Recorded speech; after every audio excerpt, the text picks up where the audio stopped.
यहाँ पे क्वेश्चन है कि an amount of money become 7 times its original value in 20 years with simple interest, calculate the yearly interest rate. यानी कि कोई धनराशि ब्याज सहित 20 वर्षों में अपने मूल्य से 7 गुना हो जाती है तो वार्षिक दर क्या है। तो ये क्वेश्चन ब्याज का है, तो हम लोग यहाँ पे वार्षिक दर निकालना। और तो यहाँ साफ साफ लिखा हुआ है कि 7 गुना हो जाती है। अगर क्वेश्चन में लिखा जाए कि इतना गुना हो जाती है या कितना रुपया वापस करना पड़ेगा, तो इसको हम लोग मूलधन कहते हैं। इसका मतलब क्वेश्चन हम लोगों को मूलधन के बारे में बात कर रहा है। और यहाँ पर लिखा हुआ है कि कोई धनराशि यानी कि मूलधन का बात कर रहा है, यानी कि उसको हम लोग एक्स मान लेते हैं। जो रुपया था, जो धनराशि था, वो एक्स रुपया था। और यहाँ पर लिखा हुआ है कि 7 गुना हो जाती है। इसका मतलब ये मूलधन के बारे में बात कर रहा है। इसको इंग्लिश में बोलते हैं अमाउंट। तो राशि को माने एक्स, ये 7 गुना हो गया, यानी कि एक्स गुना 7 बराबर 7x हो गया। ये हम लोग आ गया मूलधन। जब भी मूलधन और मूलधन दिया है तो हम लोग सीधे निकालते हैं ब्याज। और ब्याज का फॉर्मूला यानी कि सिंपल इंटरेस्ट का फॉर्मूला होता है अमाउंट माइनस में प्रिंसिपल, यानी कि मूलधन माइनस में मूलधन। मूलधन था 7x, मूलधन था x। 7x माइनस में x किया तो हम लोग को आ गया 6x रुपया।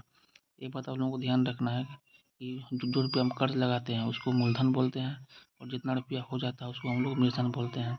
क्वेश्चन में अगर दिया है कितना रुपया हो गया या कितना रुपया वापस करना पड़ेगा, इसका मतलब हम लोग को मूलधन के बारे में बात कर रहे हैं, नहीं कि अमाउंट के बारे में बात कर रहा है। अब इस क्वेश्चन में हम लोग को निकालना है दर।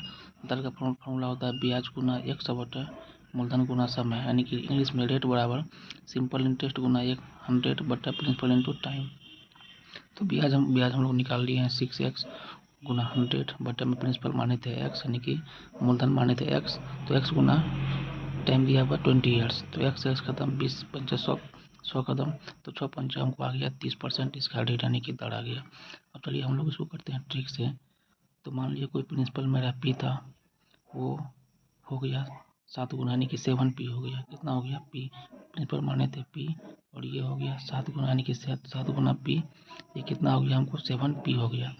ठीक है। और क्या बोलते हैं कितने वर्षों में हुआ ये हुआ 20 वर्षों में। यहाँ लिख दिए हम 20 ईयर्स। तो हमको क्या बोलते हैं फोकस करना है ब्याज पे।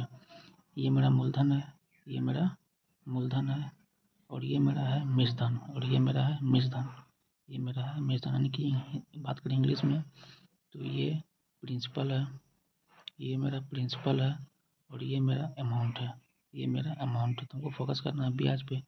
तो पी मेरा प्रिंसिपल था, ब्याज और हमको मिशन आ गया 7p। तो यहाँ से ब्याज कितना मिला, ब्याज मिला 7p माइनस में p, यानी कि 6p। ब्याज कितना मिला हमको 6p। तो सेम उसी तरह अगर प्रिंसिपल माने थे p, और ये हो गया मेरा मिशन हो गया 7p। कितने सालों में हुआ ये 20 सालों में हुआ ये। और ब्याज कितना मिला